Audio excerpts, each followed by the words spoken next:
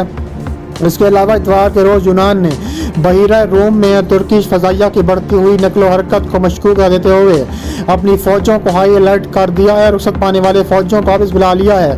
یونانی افواج کی ترجمان ویب سائٹ میں کہا گیا ہے کہ علاقے میں ترکی افواج کی بڑھتی ہوئی نقل و حرکت کو دیکھتے ہوئے ہم نے اپنی افواج کو ہائی الرٹ کر دیا ہے۔ یونانی حکومت کا کہنا ہے کہ بحیرہ روم میں ترکی اور یونان کی سمندری حدود سرحدوں کے خلاف ترکش بحریہ کو بھی نقل دیکھنے میں آئی، جس میں ترک بحریہ کے درجنوں جنگ کشتیاں شامل ہو چکی ہیں۔